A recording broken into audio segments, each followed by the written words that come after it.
Les petits détails des plus grands films, bienvenue dans Aviez-vous remarqué ? Chef-d'œuvre de Steven Spielberg, film culte parmi les films cultes, Jurassic Park a donné la passion des dinosaures à des générations de cinéphiles. Si notre émission a déjà traité le film et ses suites, c'est toujours un plaisir d'y retourner, cette fois en se penchant sur les caméos et petits détails du casting de la saga. Alors John Hammond, on le sait, a dépensé sans compter, et dans le premier Jurassic Park, conformément au livre, la voix du circuit du parc est celle de l'acteur et chanteur Richard Cayley, connu pour son rôle de Don Quichotte à Broadway.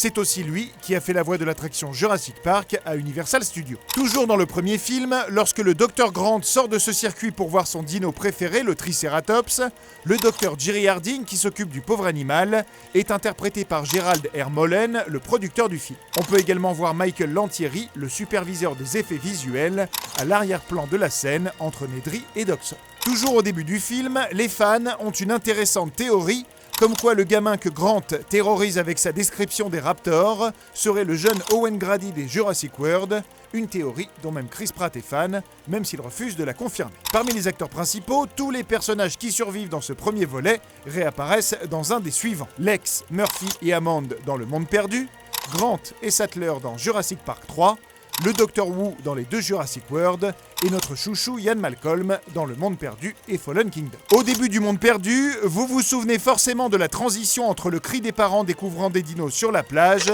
et le bâillement très classe de Ian Malcolm dans le métro. Ce que vous n'avez sans doute pas remarqué, c'est que parmi les figurants dans le métro, se tient le jeune Eli Roth, futur acteur protégé de Quentin Tarantino, et lui-même réalisateur de films d'horreur comme Hostel, mais aussi de La prophétie de l'horloge, produite par un certain Steven Spielberg. Plus loin dans le film, le scénariste des deux premiers Jurassic Park, David Koepp, fait un petit caméo en tant que pauvre bougre se faisant happer par le T-Rex devant un magasin. Et à la toute fin, Jeff Goldblum regarde les news à la télé, et si vous observez bien le reflet, vous pouvez apercevoir Steven Spielberg en personne, assis à côté de Goldblum, en train de manger du popcorn. Et oui. Dans le troisième Jurassic, malheureusement, pas de caméo, mais on notera tout de même que le monde d'Hollywood est tout petit, puisque l'on retrouve William H. Macy au casting, un acteur récurrent dans la série Urgence, développée par Steven Spielberg et Michael Crichton, l'auteur de Jurassic Park.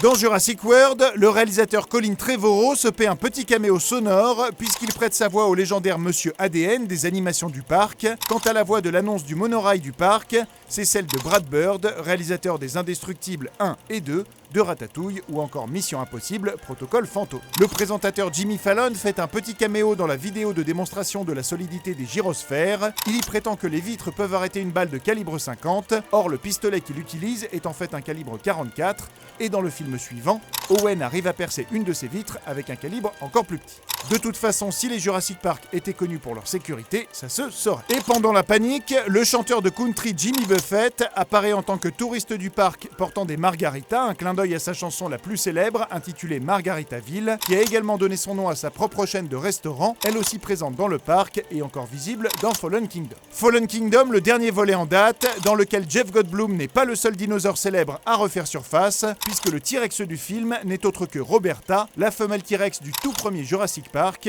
et que le brachiosaure qui reste sur l'île est le tout premier dinosaure que croisent les Dr Grant et Sattler à leur arrivée dans le parc. Mais ça, bien sûr, vous l'aviez remarqué. Non ?